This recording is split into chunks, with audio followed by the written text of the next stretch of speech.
साथियों, जय भीम, नमस्ते, आदाब, सत श्री अकाल, जय भीम, जोहार। साथियों, हम देख रहे थे कि प्रकृति जो भगवान बुद्ध के समय की एक उनकी उपासिका रही है, उनकी फॉलोअर रही है, उसके जीवन चरित्र के बारे में बता रहे थे कि किस तरह से वो इन्फ्लुएंस होकर तथागत के शरण में आने के बाद उनमें क्या बदलाव आया। उन्हें जो भगवान बुद्ध ने रास्ता बताया उस पर चलकर उनका बाद में जीवन कैसा होता है। भगवान बुद्ध ने कहा है कि बुद्ध धम्म ऐसा है जो समय में नहीं है, इसमें अकालिक हो, इसका कोई व्यवस्थित समय नहीं है। आप जहाँ से भी जुड़ोगे भगवान बुद्ध के इस धम्म का आचरण करोगे, अपने जीवन में उनके मार्ग पर चलोगे, तो आपके जीवन का निश्चित कल्याण होना है।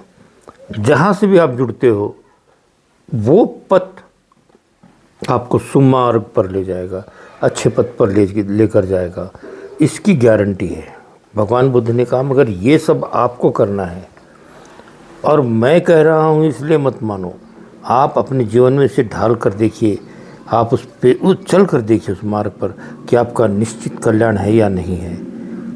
ये तो तभी मालूम होगा जब आप परखोगे उस चीज़ को। बिना जाने बिना पहचाने अगर आप आत्मसात करोगे किसी भी बात को तो वो क्लेशदायी होती है।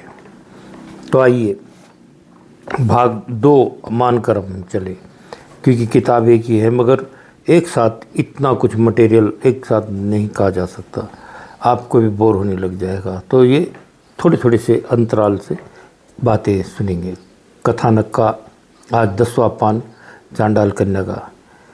9 माह पूरे होने के पश्चात कार्तिक माह की शुक्ल पक्ष की अष्टमी को नंदिया ने एक सुंदर सी पुत्री को जन्म दिया। फूल सी कोमल पुत्री को पाकर मातंग युगल बहुत आनंदित हुआ। प्रौढ़ावस्था में प्रकृति की कृपा से प्रकृति की गोद में नंदिया की सुनी गोद आबाद हुई, इसीलिए नवजात पुत्री का नाम भी प्रकृति ही रख दिया गया। खेलते खेलते प्रकृति बड़ी होने लगी।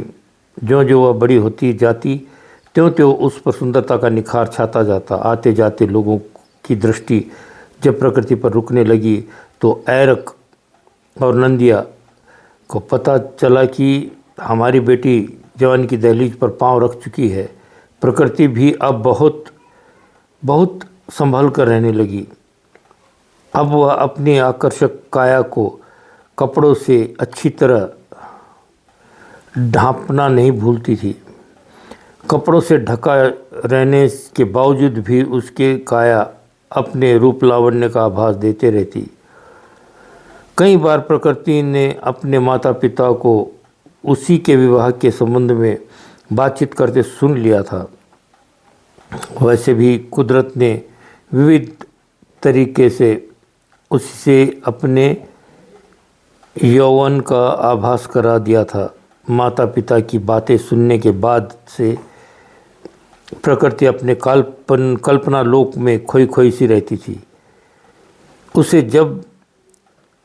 उसे अब किसी अनजान अतिथि के आने का इंतजार रहने लगा।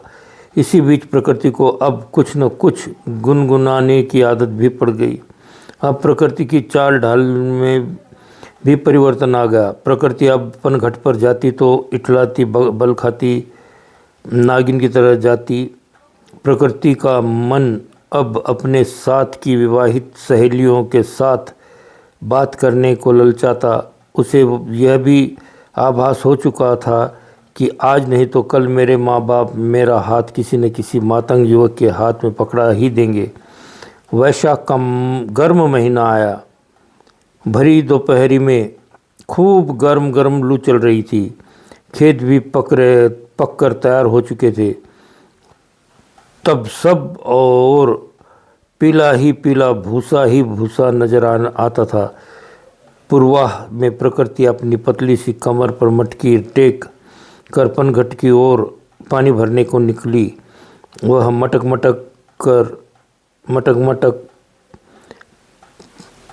कर चलती हुई सुंदर काया को वस्त्र से ढके ही पनघट की ओर चले जा रही थी। उसके पीछे पीछे उसका पाला हुआ हिरन का बच्चा भी चला आ रहा था। पनघट पर पहुंचकर उसने सबसे पहले उस हिरण के बच्चे को शीतल जल से स्नान कराया। उधर महामानव भगवान बुद्ध का प्रधान शिष्य आनंद थेर भिक्षाटन के लिए मातंगों की बस्ती की ओर चले आए। भोजन के लिए भिक्षा मांगने गए तो उससे जल्दी ही पेट भरने लायक भोजन मिल गया। भरी दोपहर में सब ओर तो लू चल रही थी, आखिर वह बैठे भी तो कहाँ। अंततः वह एक विशाल वृक्ष के नीचे बैठ गए।